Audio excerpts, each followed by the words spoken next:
Okay, this is Eric McCoy. And again, welcome back to Walk a Mile in My Shoes. And I am here again with Lona Curie. That's right. I'm Lona Curry. I'm your transgender mentor, and I'm here with my good friend, Eric McCoy, to walk a mile in the shoes of the Black Lives Matter movement. So super excited to do this episode with you.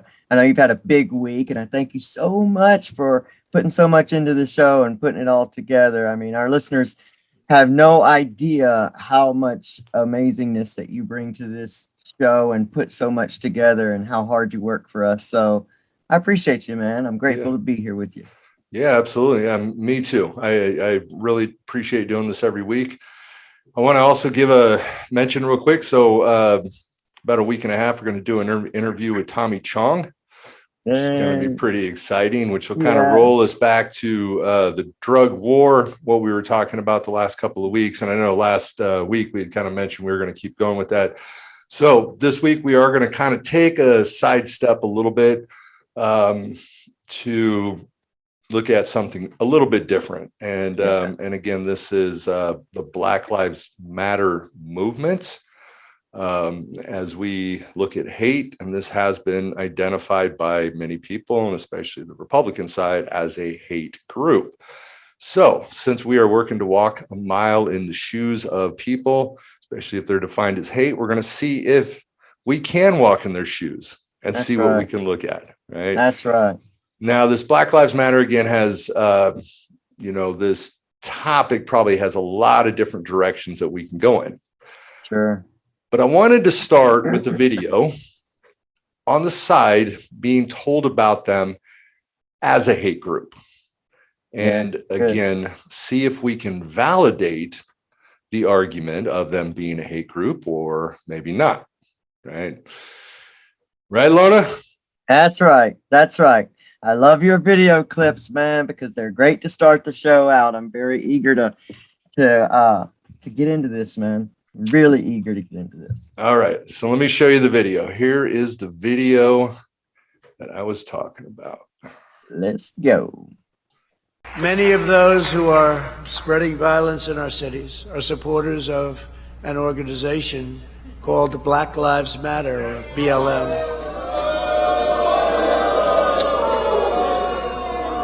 It's really hurting the black community. It's hurting the black community.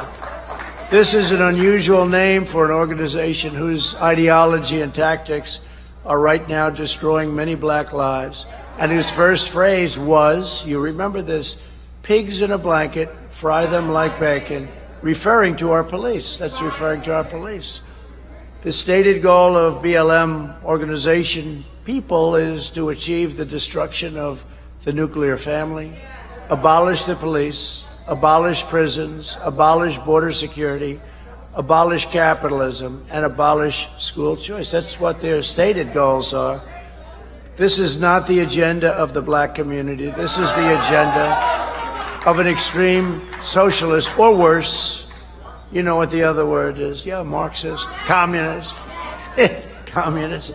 But this is the extreme socialist left. But beyond that, in my opinion. That's why the founders of the organization call themselves trained Marxists. Okay. What do you think about that? Oh, gosh. He had a lot. He said a lot in that. He said a lot in that clip, man. And we have to go back to that extreme fear-based language, because how do we explain generational systematic racism? And then as soon as the people rise up and say, you know what, we're tired of this, like that's enough, then all of a sudden they're a hate group, and these are their and we'll take their stated goals and we'll twist them around to make them be. I mean, this is not surprising, because this is what we've done over generations anytime the black community has begun to take a step forward. Yeah, and just like any argument that we see, there's some truth to it. Yeah, of course. All right, there's a little bit of truth to this, which we are going to talk about. Absolutely. We'll kind of explore that. Sure. But as with any manipulation, yeah, you're going to have some truth, It has to on be. one side, the other truth on the other side, and the actual truth is going to probably sit right in the middle, right? Absolutely. Absolutely. Okay, so I want to show you guys a video of what he was talking about regarding the police. And I did find footage on exactly what he was talking about. Blanket, fry like bacon, pigs in a blanket, fry like bacon, pigs in a blanket, fry like bacon, pigs in a blanket, fry like bacon. All right, there is the footage. There it is. So Donald Trump did identify a statement that was made by this group. He did. So the He words, yes, pigs in a blanket, fry them like Fry bacon, like bacon. were Yeah. chanted. And this was Yes, actually they at a were. protest that was held by a Black Lives Matter group in St. Paul, Minnesota. And this was in 2015. Yep. Now, Yep. I have some information on this. I knew you would. So that group, right, however, was an independent entity, not affiliated with the National Black Lives Matter organization.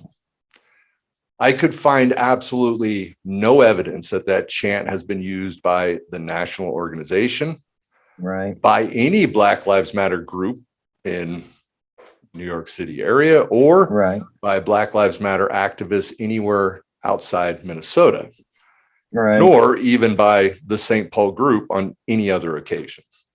Right. Right.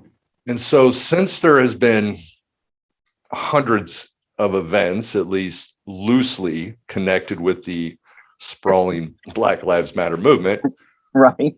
we can't say for certain that the chant has never been used by any Black Lives Matter protest at any moment since that Minnesota incident. And as he kind of proclaimed, this was their official chant. Right. Right. So it is safe to say that the chant is not official. I would lean that way myself. Well, and since Black Lives Matter has been like a movement without like this hierarchy, that there are these little breakout groups everywhere, because as you know, we started out as a hashtag and basically people kind of get on board. My question is this though, you know, we point out a chant about police officers who have been systematically over the years abusing Black people, abusing Black communities. Sure. And we have this one chant by a group of people, and it's young people. That's one of the reasons I like the Black Lives Matter movement, is because it is basically young people that have been carrying the generational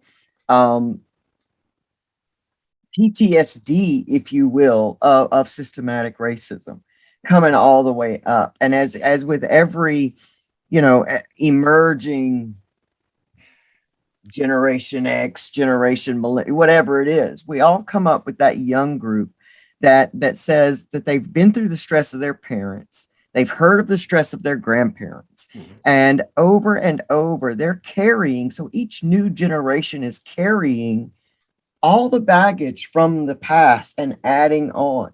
When psychologically do people get enough and just snap? And because the system is able to kind of sit back a bit disengaged from this, they can sit and wait for these things to happen. Well, and snap to occur. And you can almost imagine that again. And yes, those were, you know, a lot of young people. And you can also almost imagine that, you know, there were these hashtags that kept getting put out, hashtag Black Lives Matter, you know, and so of course this spread all over the United States, all over the world. I mean, the United Kingdom were doing protests and all that kind of stuff, which we are going to talk a little bit about also.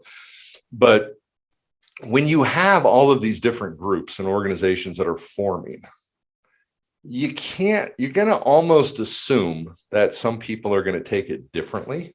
Absolutely. Some people are going to take it as all right, let's just fucking roll and let's get out there and create, you know, rile up some shit. Yeah. You know, Fox News, especially Tucker Carlson, our good old friend Tucker, he always promoted the protests that became violent, which were a very small, and we talked about that, the actual numbers was a very small percentage compared to, the ones that actually, were nonviolent. Right. Now he didn't really show any of those. He didn't come out and say, hey, look at these. Wow, these are some very nonviolent protesters that are doing some good stuff here. Right.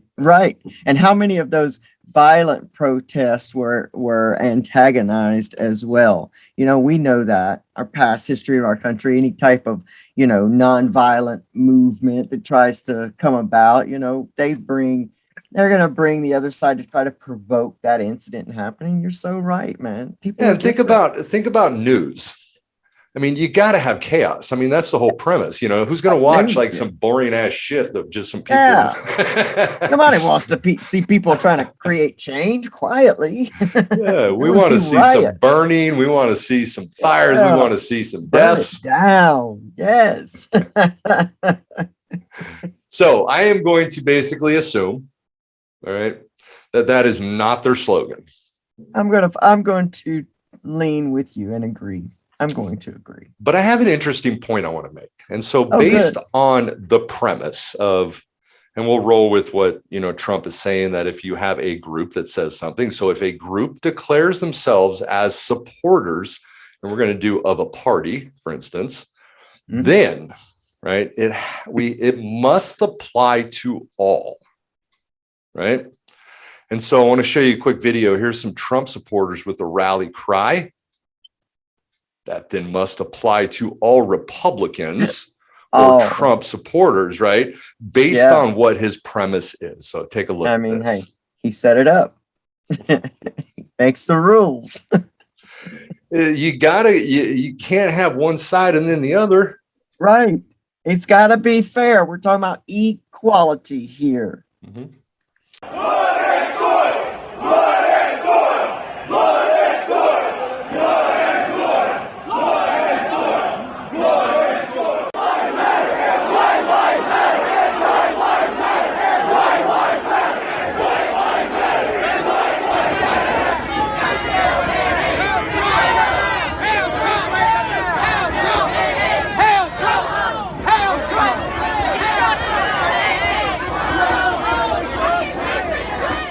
So that's Trump supporters. Everybody that voted for Trump, they hail Trump.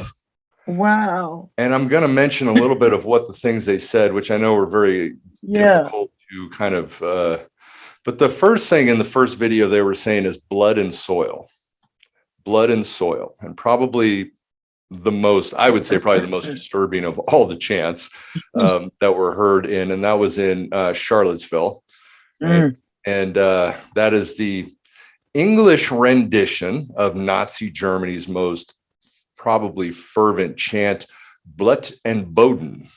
I probably didn't say it with a great German accent, but it was originally devised as a slogan of 19th century German nationalists. Right? And the phrase was to invoke patriotic identification with native national identity. And it was built on a foundation of anti-Semitism and racism. Wow. It later became a key component of Adolf Hitler's program, seeking to expand territories, right, that were occupied by Germans. That was a major factor in the Holocaust. And so the slogan has been adopted by these groups, particularly as openly neo-Nazi elements, to emphasize its own eliminationistic agenda, right? Wow.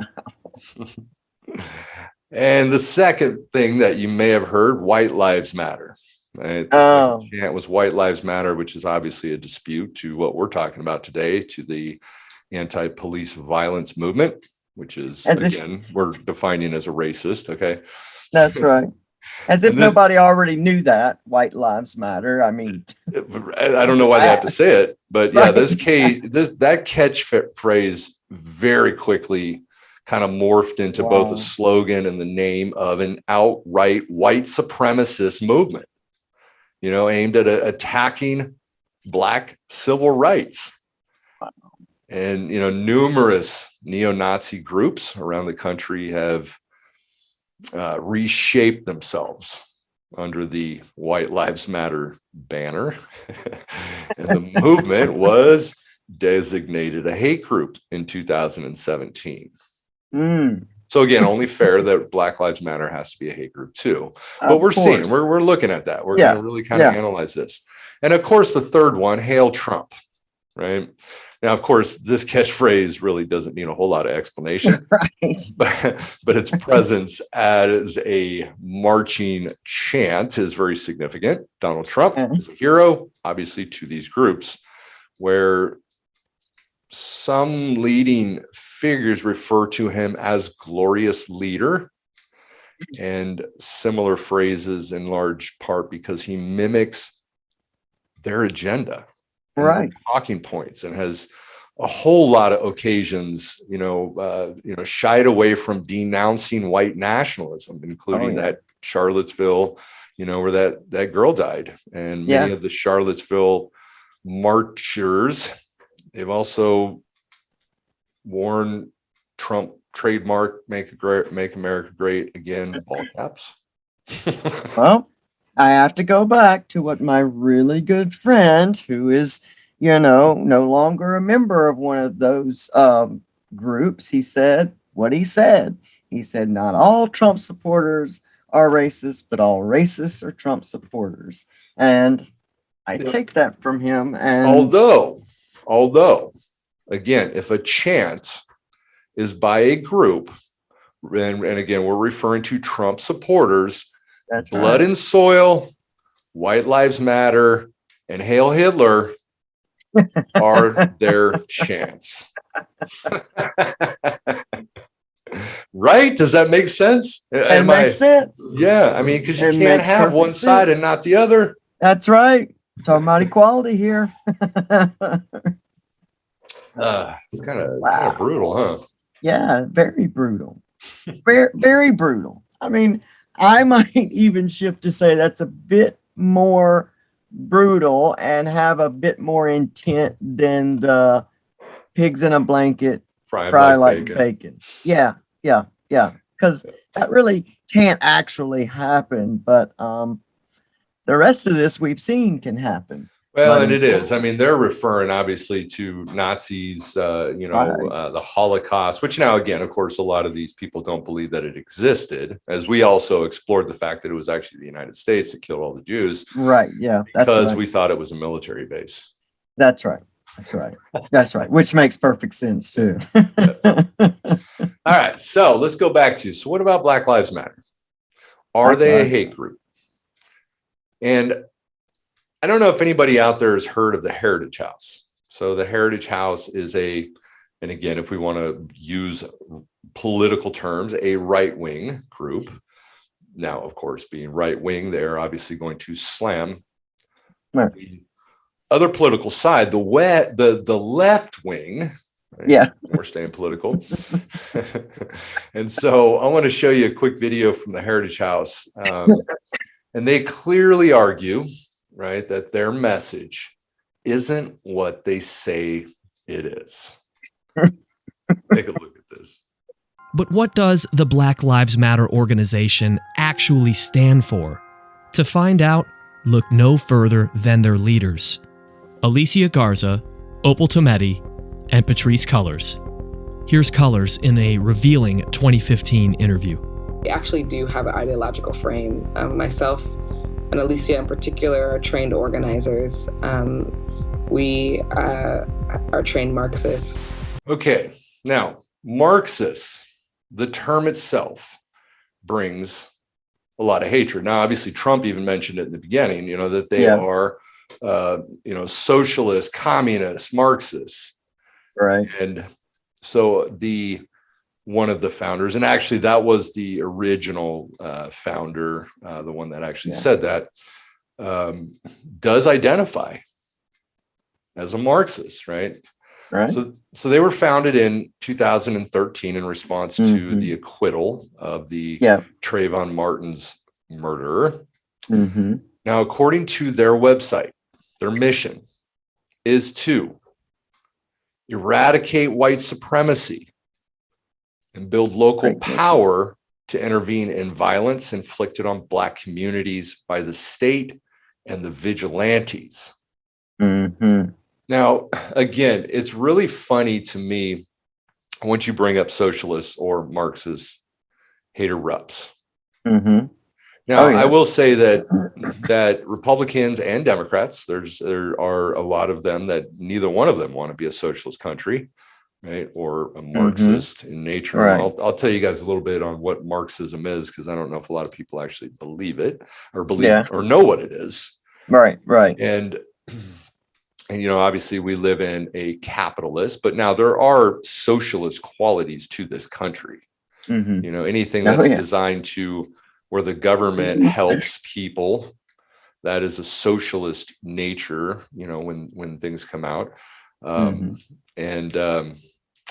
I think what bothers me more, right? And again, I'm not seeking a socialist society at all, but what bothers me more is a dictator. Yeah. Probably safer in a socialist society. Yeah. And so just to make an argument here. More importantly, Article 2 allows me to do whatever I want. Hey, he's the head of a country, and I mean, he is the strong head. Mm-hmm. Don't let anyone think anything different. Right. He speaks and his people sit up at attention. I want my people to do the same.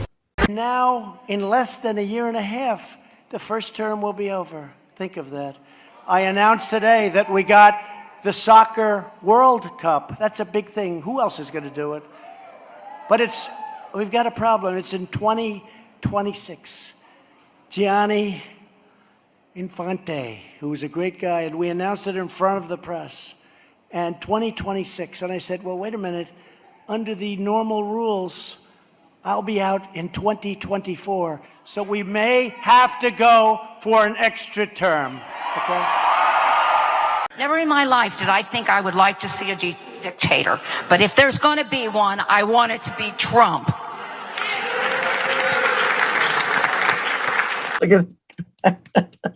Seriously, and they're all clapping. If I want a dictator, which is funny to me because I mean, he also made a comment. I remember about China, that they had changed the rules in China and they can be president for life, and he was like, and I think we should do that too. Really? It's, again, kind of a dictatorship, and so there's a lot of qualities about Trump. And again, like I said, I think that if we want to roll with a socialist society, I think that's safer. What's funny to me also is that, I've heard people, I've brought this up before, that Trump's like a dictator, and they would make a comment like, well, the Constitution won't allow a dictator. Okay, well, why would that apply then? Why would other sides be able to do that, based on the Constitution? So again, you're making an argument. It comes back around to that big fear, the agenda, who's using what tactics. And I want to just make this quick point. I mean, if we're talking about this, and of the other earlier clip, as well, it's been acceptable for the white community to have groups like the Ku Klux Klan.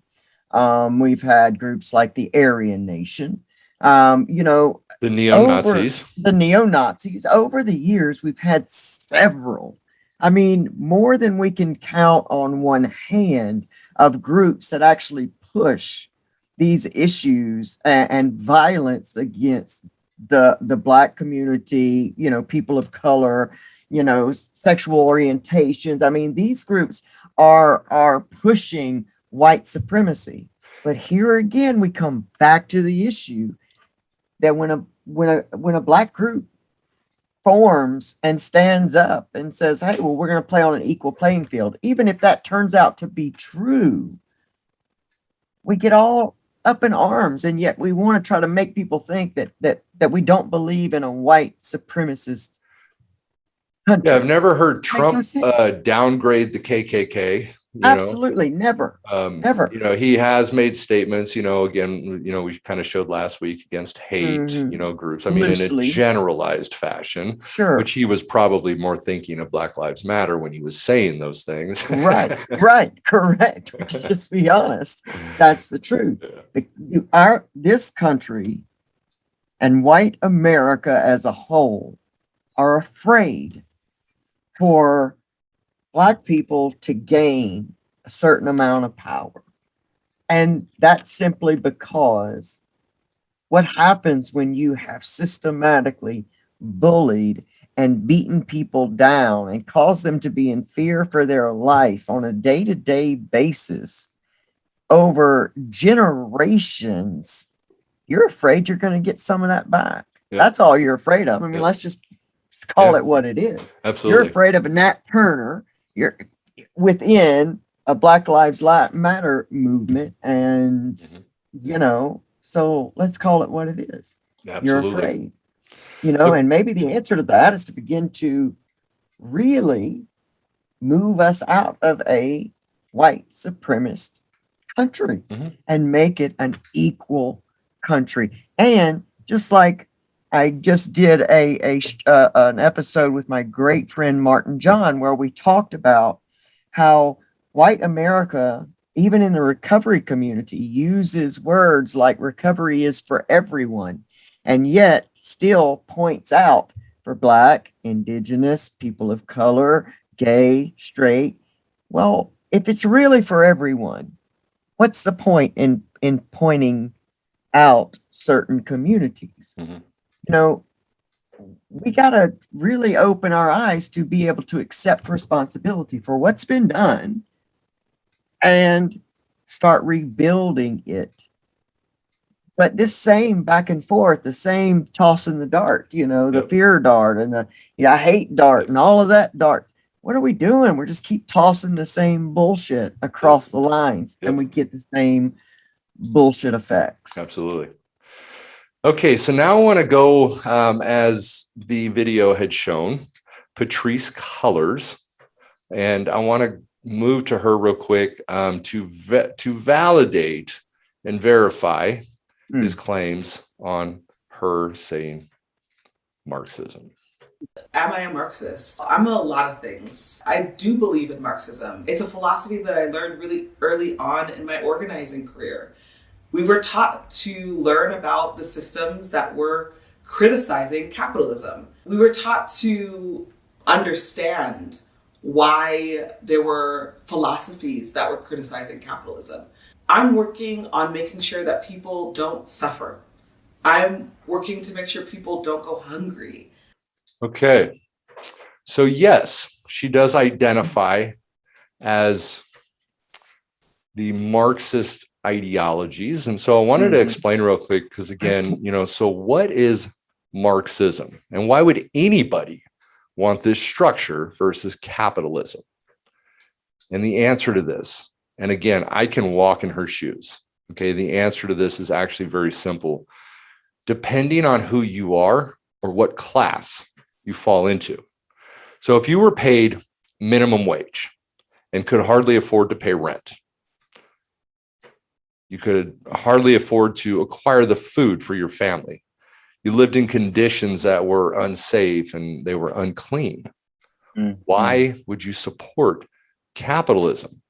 And so as I explain this, all right, I want everybody to consider, as we work to walk in the shoes, why this would make sense for those that I had just described. Okay, you guys ready? Let's do it. Karl Marx, was born in Germany to a middle-class parents of Jewish descent who had they'd abandoned their religion, of course, in an attempt to assimilate into the anti-Semitic society. So Marx studied philosophy at the University of Berlin, and he received a doctorate. But he was unable, because of his Jewish ancestry and his political views, to secure a teaching position, which is what he wanted to do. So then he turned to journalism, where his investigations, what he was looking at, they disclosed what he perceived as systematic injustice and corruption, okay, at all levels of the German society.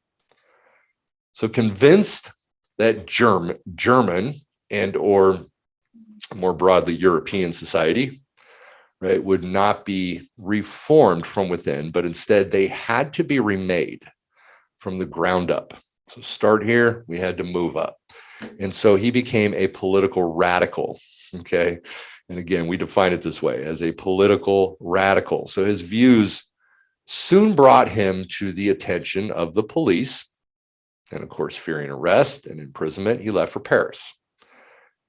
There he reconnected with an acquaintance, Friedrich Engels, who became his friend. So Friedrich Engels was the son of the co-owner of a textile firm with factories in Germany and Britain, and he was a capitalist. Okay, so you got to think about this, right? You got Karl Marx, who was not.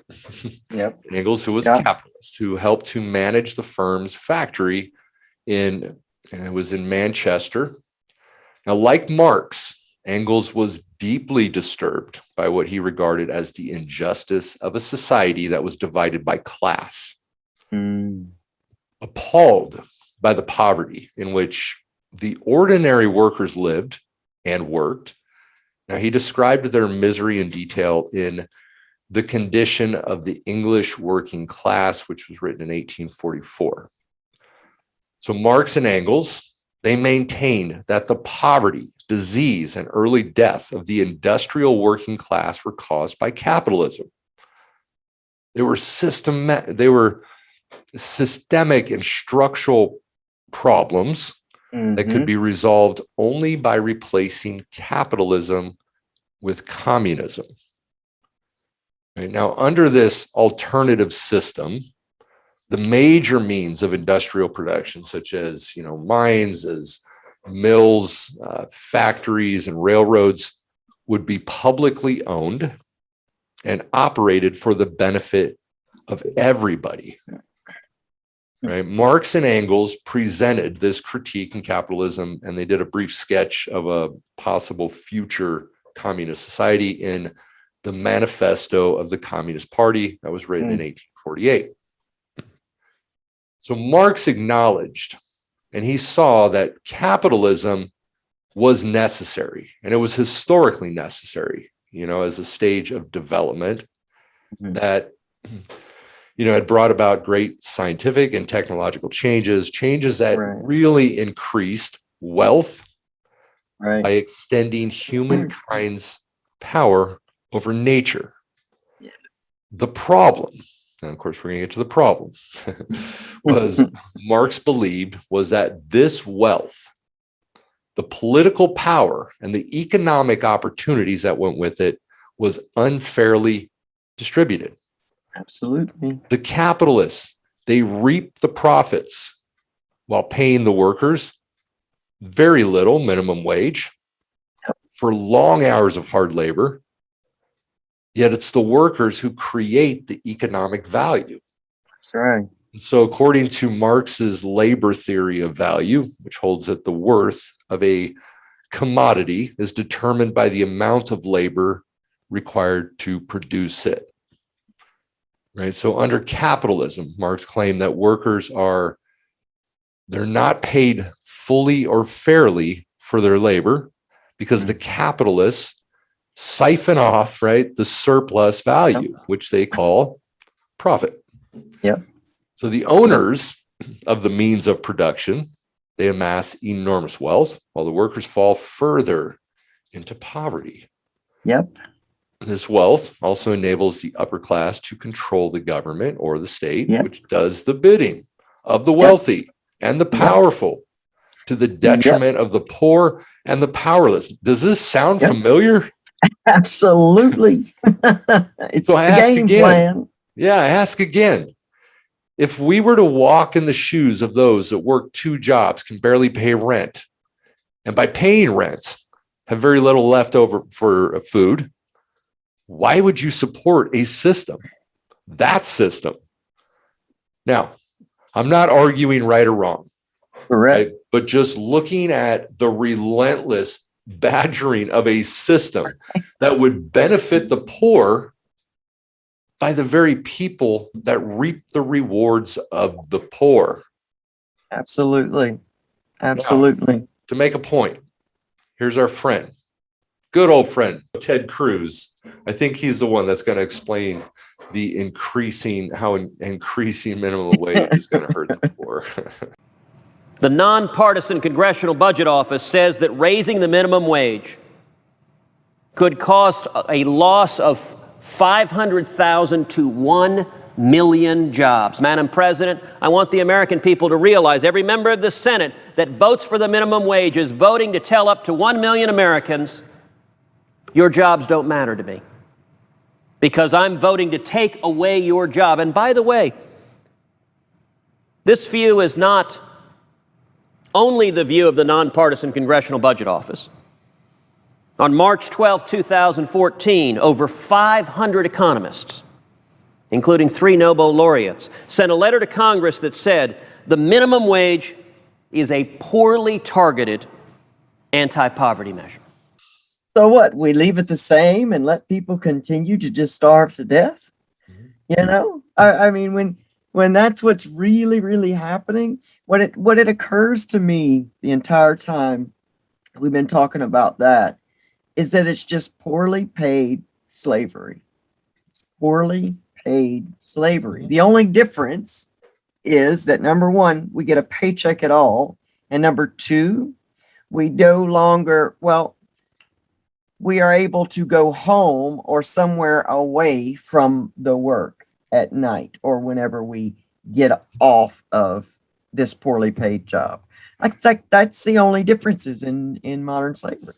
Well, and here is the challenge behind capitalism. And if you bring in Marxism, and again, why a lot of people, and especially the poor communities, would support this system, this alternative system to capitalism, because what he's talking about is that if we raise the minimum wage, companies are going to have to let go of people, which is going to cost them to lose jobs. Or they're going to have to raise the cost of their products, which again will then affect inflation. Right? So either way, it's kind of a screwed system. So, based on our current system, what he was actually saying is pretty accurate, which is why Marxism is going to make sense to those that are really struggling. Yeah. I would love to hear from someone and explain, right, how that couldn't be the case. And I want to say something real quick. So we're going to use Texas. We're going to use good old Cruz. We're going to look at his state for a second. So let's look at Texas, which has the federal minimum wage of $7.25. They haven't raised it. So they actually sit at the federal level.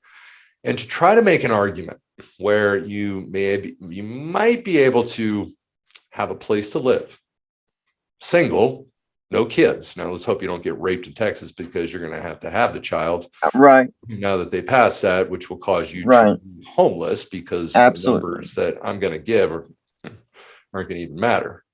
So let's say you make $7.25 an hour, 40 hours a week. Right. Luckily, the state of Texas has no state income tax. That's right. That's true.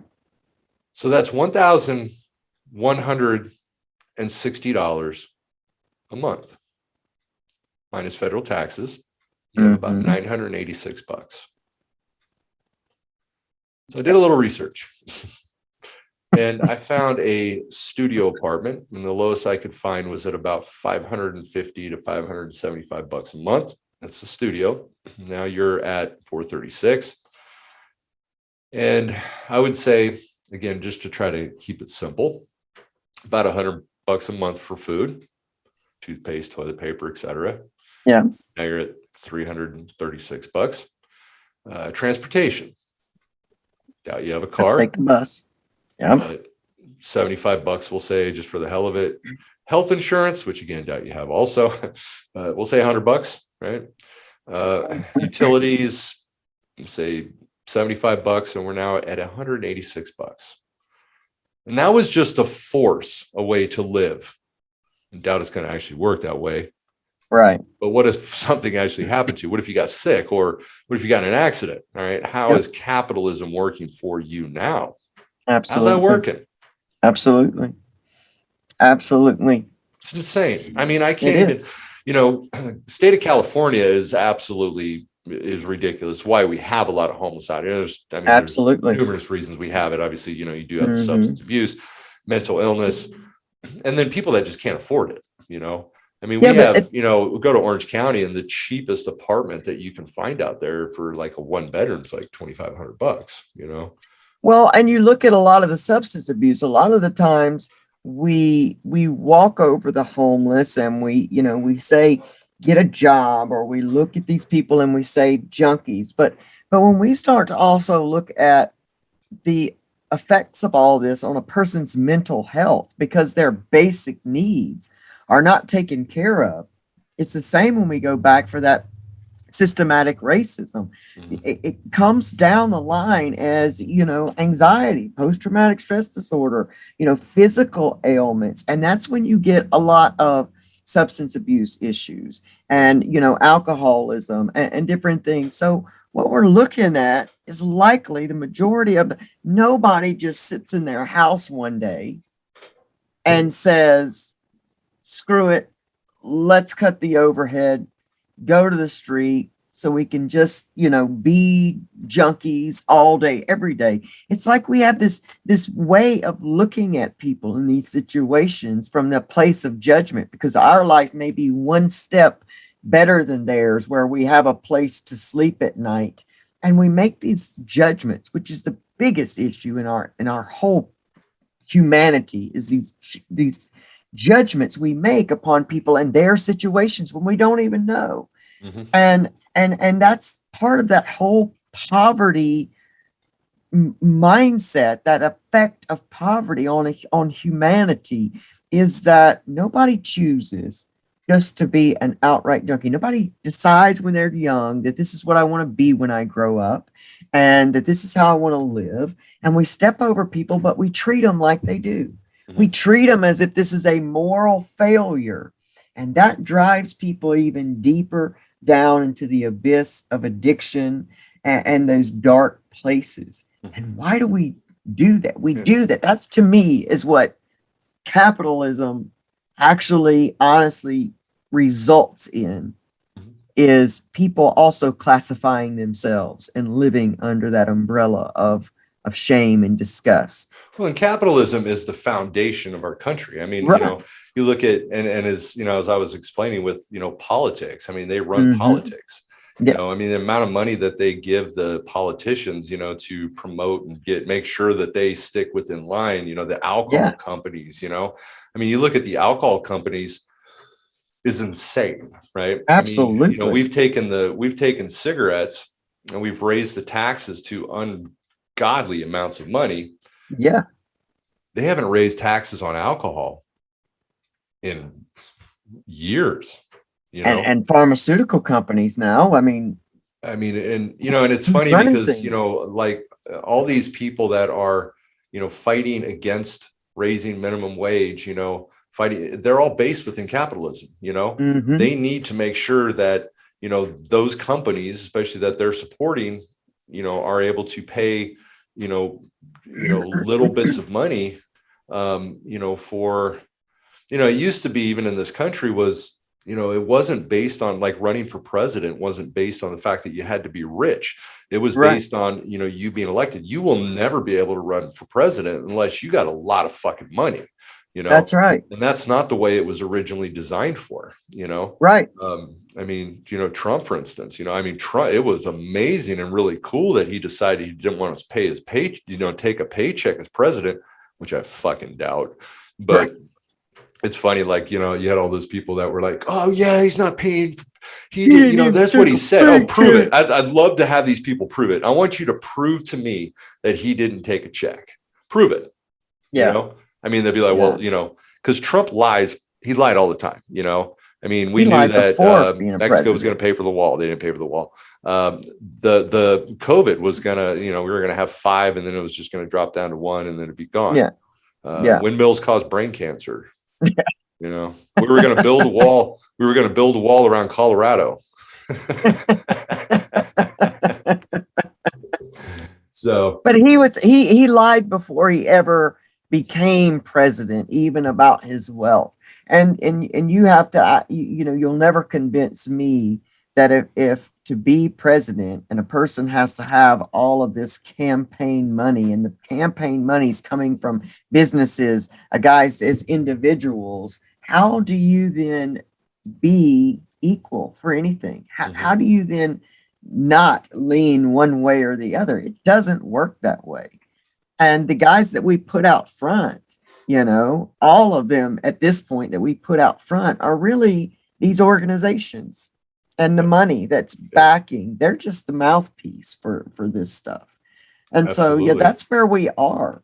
Yes. So, you know, when we talk about Black Lives Matter, and I would just get so disgusted with, you know, with everybody coming back. Well, all lives matter. We're trans lives matter, and white lives matter. And yeah, fine. We've always known white lives matter. That's been proven to us over and over again. Not all white lives matter, because remember, mine can't matter because there's a trans attached to it. Right. So that doesn't matter. And if you don't have much money, you're not really worth much either. No, absolutely. So don't fall and think that, you know, just because you're white, you belong in that. If you're poor and white, you better ask again. So, I mean, in support of whatever Black Lives Matter honestly stands for, I'm going to stand with that, simply because it's about damn time that, you know, that people just start speaking up for themselves, that people say enough. Yep. Enough. Absolutely. I'm with it. Enough. Okay. So we're going to return to Black Lives Matter. And again, I want to go back to the Heritage Foundation again. Oh, yeah. And Visit the Black Lives Matter website and read the list of demands to get a sense of how deep a transformation they seek. One of those demands proclaims, quote, "We disrupt the Western prescribed nuclear family structure requirement by supporting each other as extended families and villages that collectively care for one another." We can't be certain, but it's hard to believe this radical agenda is what most signed up for when they made that hashtag Black Lives Matter social media post, or that every employee, customer, or shareholder at Nike endorses a disruption of the family. okay, yeah. You know, it's funny when I read that statement, right? We want to disrupt the nuclear, you know, traditional Western family to become a group, right? Yeah. To form up as a group of people. They're not, I guarantee that they're not talking about, we're going to completely destroy our family systems and all that kind of stuff, you know, but you know, it's crazy, like the way that they look at this, you know, as I was scouring their website, which I did. We are a collective of liberators who believe in an inclusive and spacious movement. We also believe that in order to win and bring as many people with us along the way, we must move beyond the narrow nationalism that is all too prevalent in Black communities. We must ensure we are building a movement that brings all of us to the front. We affirm the lives of Black, queer, and trans folks, disabled folks, undocumented folks, folks with records, women, and all Black lives along the gender spectrum. Our network centers those who have been marginalized within Black liberation movements. You know, so when we look at like, okay, so what is nationalism, right? Nationalism, identification with one's own nation and support for its interests, especially to the exclusion or detriment of the interests of other nations. And I read this as them wanting everyone to walk with them. That's how I understood Identification with one's own nation, right? Yeah. And that everybody wants them. I mean, absolutely. It's crazy, you know? I know. Here's another article on their website I want to pull up. But that messes up this big supreme system that has been built that is absolutely working for those that have built it, those that are living within it and prospering within it. And anything that would absolutely shake that up so that it is absolutely equal to everyone and everyone feels heard, seen, and protected. You know, how do we not see that is villainistic? How can we not call that the villain in this entire big scheme? I came across an article on their website, and when we talk about direct communication, we're talking about our ability to state our understanding of what happened, the impact it had on us, and the requests or boundaries that have emerged as a result. We can show our emotion, our hurt, anger, frustration, while not trying to take away another's dignity or humanity. A couple things to note is that for many of us whose life experiences have impacted our ability to trust, we often think we are engaging in direct communication, but our actual intention might be to prove our rightness or make the other person feel bad, guilty, or as upset as we feel. Yes, we are addressing the issue directly, but underneath is the threat of a fight if there's a hint of a pushback or a danger. I don't see the hate within their organization. And I went through a lot of their, a lot of different videos. And nothing that I have found in there. And it actually works to even to remove violence, to remove anything that's going to remove or harm the dignity of other people, anybody. This is not a group that is designed for Black people only. Right. You know? How do you have a hate group? How do you become a hate group? Because, you know, and again, if you want to look at what is racism, right, or discrimination, it's when you group a bunch of people together. Absolutely. Right? So when Trump's up there speaking about against Black Lives Matter, you're grouping everybody together. Absolutely. You know, you're grouping everybody that's in this together, which is absolutely definition of racism, you know, in that aspect. So absolutely, without a doubt. And I mean, let's just be honest. I can't go join the KKK. You know, there's no openness to everyone equal. You could try, but you couldn't share about yourself. I might have to be quite secretive. you would. You'd have to. I don't think they'd have a gender neutral bathroom either at any of their events. So I don't think so. I'm not sure. Yeah. All right. I used to always love the saying, I'm not racist. I hate everybody equally. You know, I don't hate anybody though. That's right. I don't really have hate within me. I don't either. I used to. I'll tell you the truth. When I was on drugs, I hated everybody. I really did. And I think that is when you're living in that victim mentality. And I think that it's as sad as it is to say, there are white people that are still living in that group of victim mentality. They feel victimized by the freedom of Black people. And that's going back to the abolishment of slavery.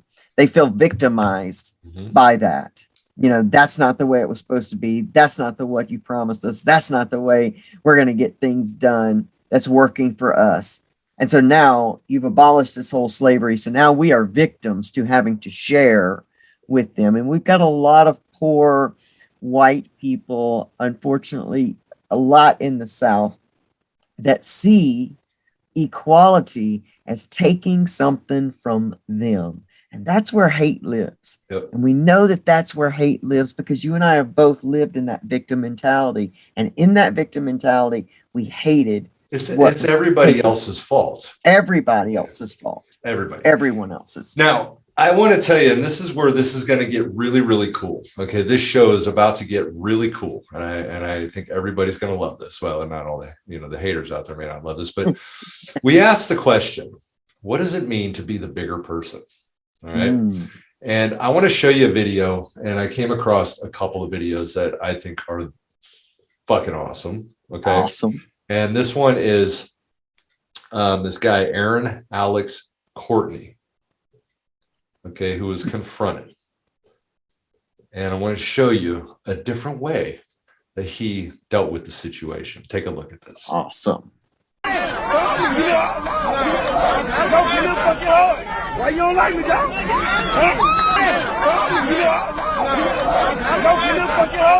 Why you don't like me, dog? What is it? Nice. Nice. Yes. Nice. So, so the skinhead Nice. in this situation. So again, Aaron Alex Courtney, he confronted the situation very, very different, right? He was a part of a Black Lives Matter group. Wow. Right. Cool. And what did he say? Why don't you like me? What is it? Yeah. Right. And he said this as he approached, and he was trying to figure out, how can I deal with the situation? His dad was actually a pastor. And so he kind of thought about what his dad would have done. So he decided to hug the neo-Nazi supporter. Now, if you watched it, the skinhead frowned at first, right? But then he smiled very awkwardly, and he hugged Courtney back to a cheering crowd. Outstanding. So the guy who filmed the scene felt the message had a very, very strong impact. That's why he actually put this out. Someone was able, and this was a quote of what the guy said, someone was able to show love in the face of hatred. And so he asked him, and as he asked him the question, his response, he said, I don't know. Why do you hate me? Wow. Yeah. Why don't you like me? What is it? And the guy eventually responded with, I don't know. I don't know. What's the message? Hug your haters. That's right. That's right, man. That's right. You conquer darkness with light. And according to Conquer hate Trump, with love. they're all bad. Absolutely. So please explain how this could even be possible. And I'm struggling. I am struggling with seeing them as a hate group. Right. Are there people claiming to be a part of them rioting? Sure. But it doesn't mean the legitimate group is that. Absolutely. Absolutely. I think without a doubt, I'm going to lean to the assumption that we have proved here today that I don't think they're a hate group, man. No. I don't think they're a hate group. Absolutely. I want to show you a video here, and I came across this, and I think this guy says it best. Who do not want to go through this anymore, okay? I want to be able to go in a white neighborhood and feel safe. I want to be able, when a cop is driving behind me, I don't have to clench and be tense, okay? I want to be able just to be free and not have to think about every step I take. Because at the end of the day, being black is a crime. At the end of the day, being born black is a crime to them. And I don't understand why, because we're all humans, and that's sickening. Yes, man. Said it best. Yep. That's exactly the truth. Exactly the truth. And so I, again, am able to walk in their shoes. Yeah. I can't buy into the hate group. But here's a good point I want to make real quick. And I want to show you guys a last video that I believe absolutely proves, all right, that this was very political. Huge problem, I think that arose, right, from George Floyd's death. The sad part, again, I'm going to now show proof that the Trump party was only concerned with politics. Take a look at this. We all saw what happened last week. We can't let that happen. Hopefully George is looking down right now and saying, there's a great thing that's happening for our country. There's a great day for him. It's a great day for everybody. This is a great day for everybody. This is a great, great day. Really? Really? How political was that? How political was that? George is looking down upon us and just saying great things. Unemployment is fantastic. And, poverty's great. Really? Yeah, man. That one bothers me. Oh, yeah, man. That one really kind of, that one just doesn't sit well with me. Yeah. that one just crawled up the back of my neck and just smacked me in the back of the head. Yeah, that's pretty brazen and bold for him to even take George Floyd's name into his mouth. In all honesty, I think he would have just done better, just kind of letting it go. Much I think better. he'd have done less damage. Just yeah, he. I mean, again, I don't really truly believe he cared at all that he died, and he probably again would have been better off just not saying anything, just kind of pass on, just let it go. Yep, just gonna let it go. Let it go. Because I mean, all his supporters wouldn't have cared anyway. So no, they didn't care anyway.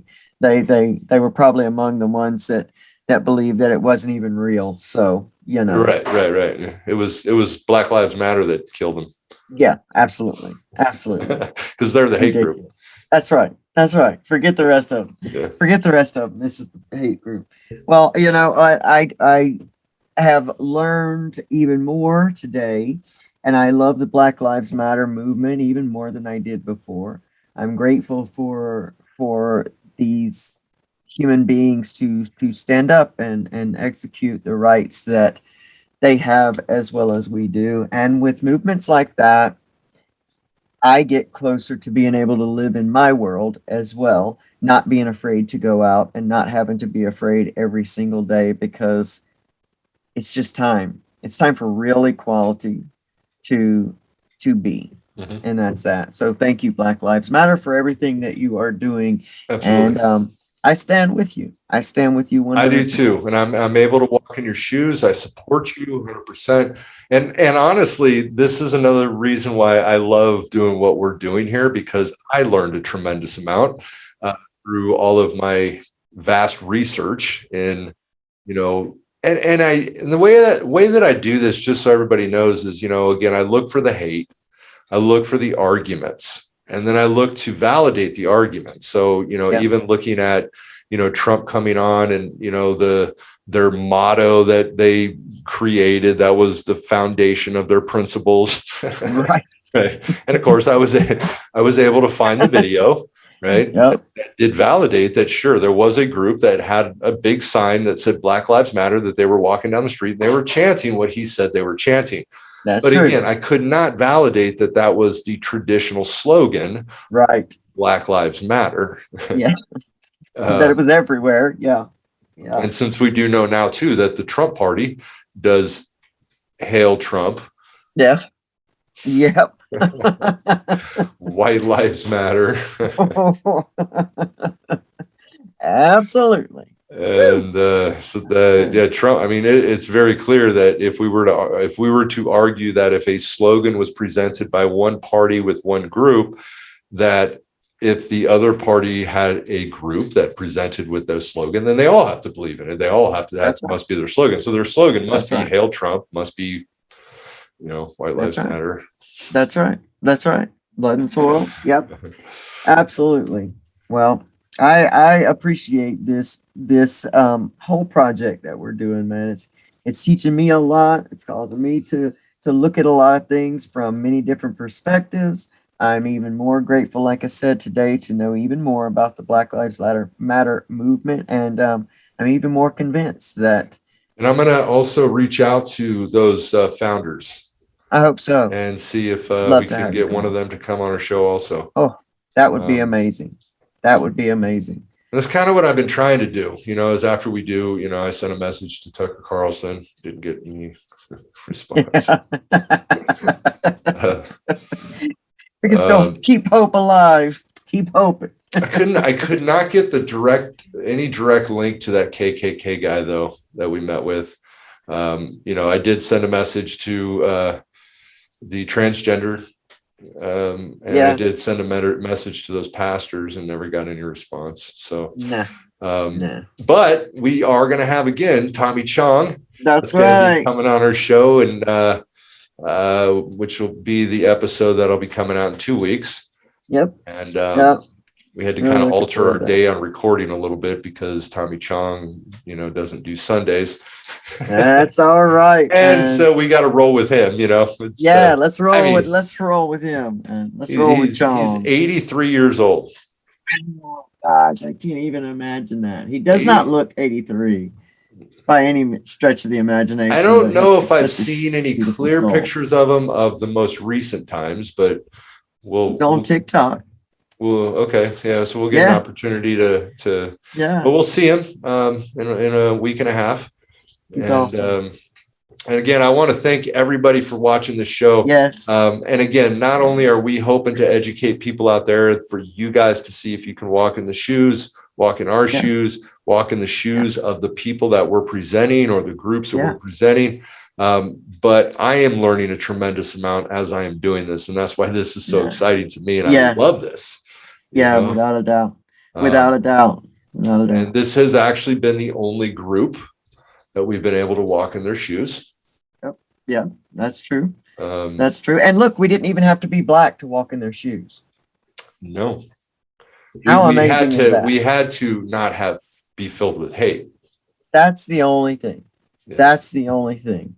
And so that is quite amazing. And it says so much. So, you know, hey, listeners out there, if you've got some shoes you would like us to take a walk in, reach out. Make sure that you leave comments or reach out to us on our show. We've got a show website stuff now. You can find us there on highwildclean.org. You can find us under Eric's website there. So reach out and let us know what you're thinking about or an idea for some shoes that we can walk in. We'd love to hear from you and we appreciate you. And if you're here on our YouTube channel watching, make sure you hit that subscribe button and the bell notification so that you know exactly as soon as we put up new episodes. We thank you so much for your support. This is an amazing project.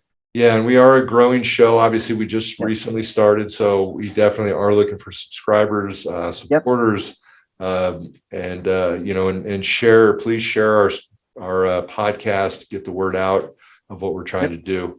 Thank you all again for listening. This has been a blast. This was a lot of fun. I love Black Lives Matter. Just wanted to let y'all know out there that we support you. And and I will be reaching out to you, the founders. Hope you accept. And I hope you will. Yes. So again, thank you. And we will see you again soon. Awesome. Bye, everybody.